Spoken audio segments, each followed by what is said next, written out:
Now, right off the bat, I want to let you know there's no affiliate links. Nobody paid me to make this. I just wanted to answer the question of why, Chris, in past videos you're using Surfer, but now I always see you using Page Optimizer. So I don't want to waste any time. I want to break down the pros, the cons, and the main reason why I personally made the switch for my clients, for my own projects, why I do it. And I want to let you know first and foremost before I get into the comparison and why, the true reason why I made the switch is because when I'm breaking down on-page optimization and I want to use a tool is there to speed up the process. That I already utilize. So when I weigh the tools, Surfer SEO versus Page Optimizer Pro, when I get a result back and I go in and I look at the optimizations that the tool is recommending, I want it to be as close as possible to what I would do myself, except for speed that up. When I take a look at Surfer SEO and I take a look at Page Optimizer Pro, and I look at the completed contents, which one do I have to make the least amount of modification? Page Optimizer Pro works. I choose it each and every time for the last year and a half, maybe 2 years. So that's why we use tools to speed up our process. But I don't want to have to make changes because I'm relying on them to do the math. Because what's important for on-page? In my opinion, it's word count, it's how many headings there are, H tags, and how many of those heading tags have keywords in them. So that takes care of my optimization levels, how many keywords are on the page, how many times, and how many headings are there, and how many headings have the keyword in them. This is optimization. And on top of that, I need to make sure of LSI terms, right? LSI or NLP, depending on how you look at it, and entities and co-occurring phrases. This is how I become the most relevant. So this is what I'm looking for. And then on top of it, I have to go in there and do schema. I want to make sure I'm matching my schemas and my EAT scores. Like, is there licensing? Is there contact forms? Is there terms of service? What do they have that I don't? And I want to match and mirror the top 10 competitors and get as close to what they're doing.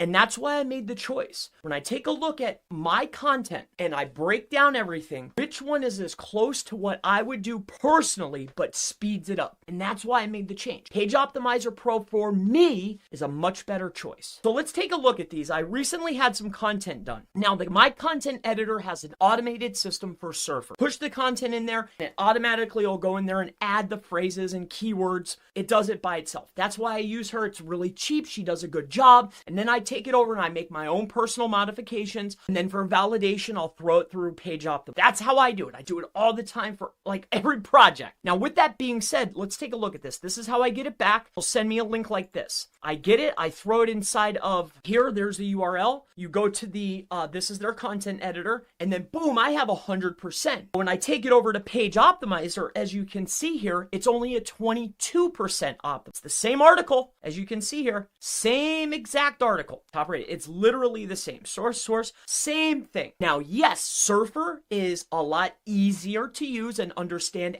but if you know SEO, you can take a look at your to-do list and you can see here, like, okay, meta title, I have to have a keyword. H1, make sure you have one and make sure it has a keyword in it, right? If you know what these terminologies are, like your page structure, it's giving me the structure. Have one H1, okay, have 15 H2. So now I'm creating my page. I have one H1, 15 H2s, one H3. I don't have any H4s and I don't have any H5s. So 15, 16, I have 17 headings. Here's the page structure. It gives me the page structure. And then it tells me LSI is co-occurring keywords and entity words. This is what makes the page relevant. And then if you need a refresher, you just click on show and it tells me. Same goes with the exact keyword. It tells me how many and where to put it and how many times. This is essential. This is how I optimize my pages. But when we take a look over here, and the reason for the difference and why I made the choice is Page Optimizer Pro. This is how I do my on-page. I figure out what the overall mean is or the average word count is. I figure out how many headings I need. I figure out how many of those headings need to be optimized. And then I also want to add in phrases and keywords that are going to be entity rich and co-occurring keyword rich or LSI term rich. This way I can have the most relevant. As of late, I've been taking the content from here and then I have one more validation check, which is a site or a page tool called Inlinks. I use that for a relevance score or an entity score, right? You can check that tool out on your own, but we'll talk about that another day. But with that being said, we have the same article and they're breaking it down. They're telling me that I have 100%. And this is where I was having a problem. I'm getting content back from Surfer. It says 100. I'm posting it, but it's not performing that well. So I'm going back in and I'm looking at this content. And I'm like, wait a minute. There's There's far too many headings. There's not enough keyword density on the page. There's no co-occurring keywords. Like, it's optimized, but it's not optimized to my specific. It's not how I would do it. But Page Optimizer Pro takes care of this. It's not perfect.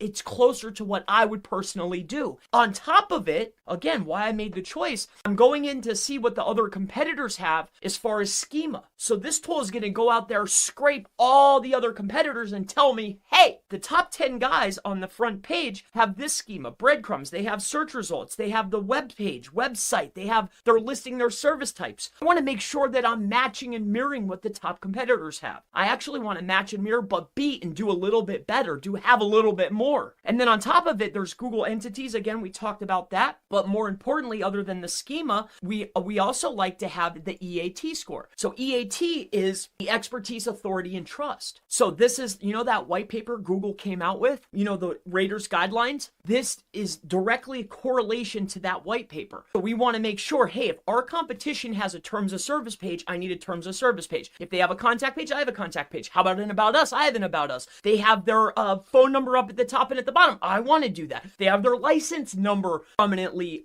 open and available. I have to do that. So this is EAT. I'm just breaking down a few little minuscule details, but this is EAT. We want to make sure we have, expertise, authority, and trust. It breaks down that signal. It takes care of the schema, and it takes care of the on-page how I would do it in a lot of cases. But when we take a look at Surfer, yes, it's way more polished, prettier. Yes, it runs very quickly.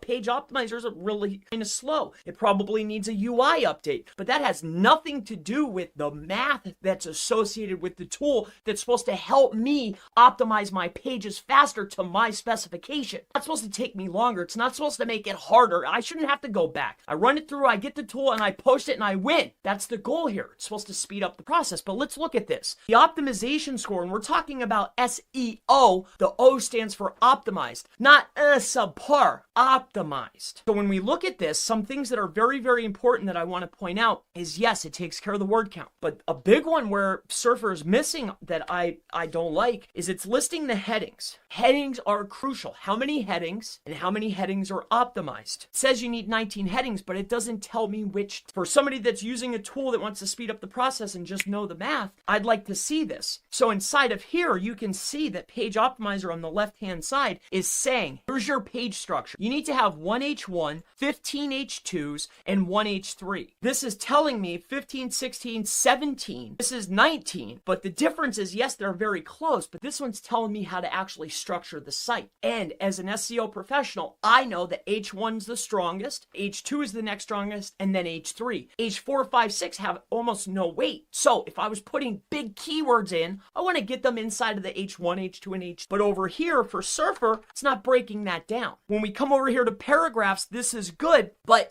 I don't feel that this is going to be essential. When we're breaking down our pages, if we structure it properly, right, and we follow a structure guideline, like a Roman numeral outline, generally when you structure your page out, it'll form beautiful. So this is a good feature, but I don't know if it's essential, knowing the amount of paragraphs. That's not as imperative as knowing the heading tags and how many. Along with that, images, we weigh out the images here on Page Optimizer. So this is the big one for optimization is, okay, word counts, heading tags, and then the NLP, right? So NLP is co-occurring keywords, or LSI, and I don't want to confuse anybody. I just want to break down the differences here. The bottom, or just not to make this too long story short of it is the reason why I made the is because when I go in to optimize a page, Page Optimizer calculating what it's doing is closer to what I would normally do for my clients. Now, this is a good tool that's fast, easy to use. It's good for maybe you're a beginner that's just trying to get a competitive advantage. But for an SEO professional or for someone that wants a truly optimized page, Page Optimizer is a better choice. It's giving you schema, it's giving you the entities, it's giving you page structure, LSI, co-occurring keywords. It gives you an itemized to-do list. Not only that, it's telling me, hey, listen, your H1 needs to have this many variations. Not sure what a variation is? You have to have 5 of them. Here's the list. You pick out 5. If you're in here, the LSI, hey, inside your title tag, you need to have 1 more. What's an LSI? Oh, poof, there it is. So it's the same. This is just a list of words. It doesn't tell you how many words and where. It tells you how many, but not where, and which places are going to be the most potent for optimization scores. That's crucial here for optimization. How many keywords and where should I put them? And then on top of that, there's other work that has to be done to optimize on page, like schema, your entity association, Association. You have to do this anyway. So I want it all in one dashboard. Page Optimizer Pro is a better choice for me. For me, hands down, there's no ifs, ands, or buts about it. My name's Chris Palmer. If you have any future questions related to Surfer or Page Optimizer and on-page SEO tools at all, if you want me to look at something, please ask in the section below. It's been an absolute pleasure, and I look forward to seeing you in the next on-page SEO Surfer versus Page Optimizer Pro video. Have a wonderful day.